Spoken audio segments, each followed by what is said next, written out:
En la primera pregunta nos pedían cuáles son los principales determinantes de la tasa de cambio nominal. Según Alexandra Twin, aparte de factores como las tasas de interés y la inflación, el tipo de cambio de moneda es uno de los determinantes más importantes del nivel relativo de salud económica de un país. Entonces, las tasas de cambio nominales son fundamentales para el comercio de los países, pues una moneda de un país que está valorada altamente genera que las importaciones de dicho país sean más baratas y las exportaciones mucho más caras en el mercado extranjero.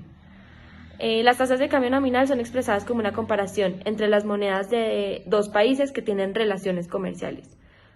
Los determinantes más conocidos de la tasa de cambio nominal son, en primer lugar, la inflación. Los países con tasas de inflación más bajas evidencian un aumento en su poder adquisitivo debido a que su moneda se valoriza.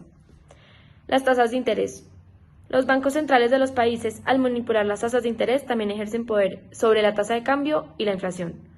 Si las tasas de interés son más altas en un país, los prestamistas y ahorradores van a tener más rendimientos. Ante esto, los inversionistas extranjeros se verán atraídos por esas tasas de interés altas y deciden invertir su capital en el país. Como resultado, la tasa de cambio del país en particular subirá. Sin embargo, si la inflación en dicho país es alta, las tasas de interés no tendrán un efecto tan significativo en la moneda. Por otro lado, si la tasa de interés de un país es baja, la tasa de cambio también se verá disminuida. Como tercer elemento tenemos las cuentas corrientes. La cuenta corriente de un país le permite al mismo llevar como un registro de las exportaciones e importaciones que tiene con otro país. Cuando un país enfrenta un déficit en su cuenta corriente es porque está gastando mucho más afuera que lo que le está entrando. Ante esto, el país se ve obligado a pedir prestado dinero extranjero y cuando esto pasa, pues la tasa de cambio se ve negativamente afectada hasta que el país no supere el déficit. Como cuarto elemento tenemos la deuda pública. Es normal que los países se endeuden para poder financiar diversos proyectos que tienen pensado. Sin embargo, un país que tiene déficits y una gran deuda pública no es casi atractivo para los inversionistas extranjeros. Esto se debe a que una deuda sube la inflación y por ende una inflación alta hace que la tasa de cambio de los países comience a devaluarse. Como quinto elemento tenemos los términos de intercambio. Esto hace referencia a la relación que existe entre los precios de las exportaciones versus la de las importaciones de un país. Cuando los precios de las exportaciones aumentan más que el precio de las importaciones, los términos de intercambio mejoran y por ende aumentan la demanda de exportaciones del país. Si la demanda aumenta, entonces los ingresos por dichas exportaciones también aumentan, generando que la moneda del país se valorice. Y como sexto elemento o determinante tenemos el desempeño económico. Es lógico que una economía estable, sin riesgos económicos ni políticos, es mucho más atractiva para los inversionistas extranjeros. Por ende, el capital extranjero invertido en la economía provoca un alza en la moneda que genera un aumento en la tasa de cambio. Cabe resaltar que la tasa de cambio nominal del dólar canadiense, el CAD, con respecto al dólar estadounidense, es igual a un CAD equivale a 0.76966 dólares estadounidenses. En la segunda pregunta nos pedían cuál es la relación entre los precios del petróleo y el dólar canadiense. Entonces, pues Canadá es uno de los países más desarrollados del mundo, principalmente por su riqueza en recursos naturales. Entre estos recursos se encuentra el petróleo, haciendo que Canadá sea uno de los mayores productores de este mismo. Entonces, como el petróleo es la base de la economía canadiense, pues todo en la economía depende de este. Entonces, cada vez que la producción de petróleo cae, pues el dólar canadiense también cae. Y lo mismo al contrario. Ante esto se puede ver que la relación existente entre el dólar canadiense, el CAD, y el petróleo es una relación directamente proporcional. En el punto 3 nos hacen la pregunta de por qué el dólar canadiense es importante para los equipos de la NHL que se basan en Estados Unidos. Primero que todo, todos los equipos de la liga tienen un tope salarial y no se pueden pasar de este. Ese tope salarial, por su parte, se calcula como un porcentaje de los ingresos totales de toda la liga. Lo segundo que hay que tener en cuenta es que este dólar canadiense representa entre el 35 y el 40% de los ingresos totales de toda la liga. Y lo tercero que debemos tener en cuenta es que la liga utiliza el dólar estadounidense como moneda oficial. Con este pueden pagar salarios y fijan contratos y también fijan el tope salarial del que habíamos hablado. Por esto, si el dólar canadiense pierde valor frente al dólar estadounidense, vemos que los ingresos totales de la liga van a decrecer porque al momento de cambiarlo al dólar estadounidense va a perder valor, haciendo que el tope salarial decrezca porque los ingresos van a decrecer también con él. Lo vamos a comprobar con lo ocurrido en el 2014, cuando el precio del dólar canadiense cayó por la caída en los precios del petróleo, y al año siguiente muchos equipos se vieron en aprietos porque el tope salarial no creció como ellos habían esperado.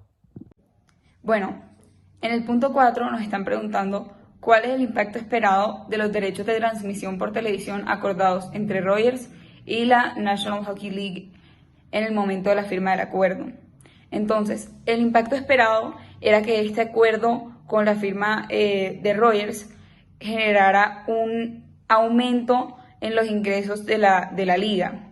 Entonces, se esperaba que los ingresos que recibían por este acuerdo televisivo fueran de aproximadamente entre el 7 y 10% de los ingresos que iba a recibir la liga. El acuerdo empezó a implementarse en la temporada de 2014-2015 y muchos analistas predijeron que el salary cap, que era como el tope salarial de los jugadores de la liga, se viera afectado significativamente para el periodo que le seguía, es decir, 2015-2016, debido al aumento en ingresos por el acuerdo televisivo.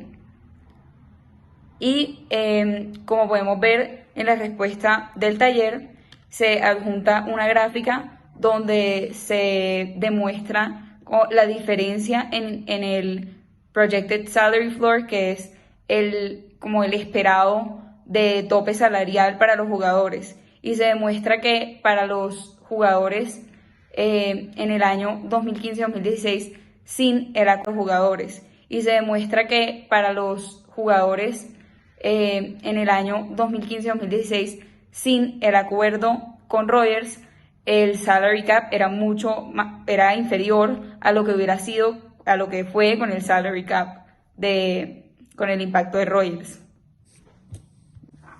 Bueno, en el punto 4.1 o 4.2 nos preguntan, dado el impacto esperado, ¿cuál es su evaluación del contrato de extensiones otorgado a Jonathan Toews y Patrick Kane? ¿Cómo afectan estos dos contratos el futuro de la organización Blackhawks?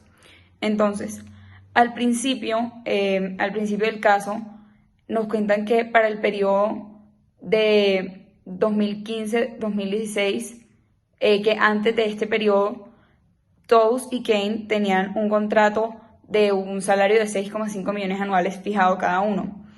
Y este salario era relativamente inferior para el potencial que tenían estos trabajadores, pues estos jugadores, ya que ellos estaban rankeados entre los 10 mejores de la liga. Sin embargo, estaban como los 38 mejor pagados.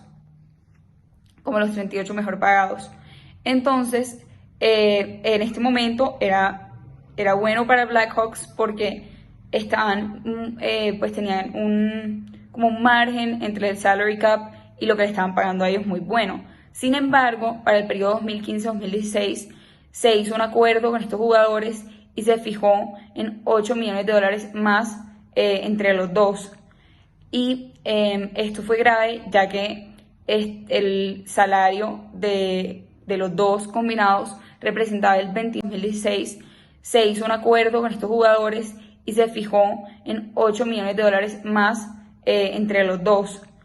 Y esto fue grave, ya que el salario de los dos combinados representaba el 29% del presupuesto que tenían con respecto al salary cap para los salarios del equipo. Entonces, el manager apellido Bowman se encontraba en apuros, ya que solo tenía el 71% del presupuesto de este equipo para lograr pagarle a los otros jugadores. Y esto entraron en apuros, ya que anteriormente, como el ritmo de crecimiento que tenían entre el salary cap y los salarios que se estaban ganando estos dos jugadores muy buenos, era obviante, los ingresos de la liga iban creciendo. Sin embargo, para el periodo del 2015-2016, los ingresos empezaron a frenar y no crecieron tan rápido los márgenes del salary cap como se esperaban. Entonces, por eso el acuerdo se firmó antes de que se viera como el crecimiento de estos ingresos, lo cual causó que pues en el futuro estuvieran en apuros, ya que no tenían menos dinero para pagarle al resto de jugadores. Por la cual las políticas impuestas por la OPEC,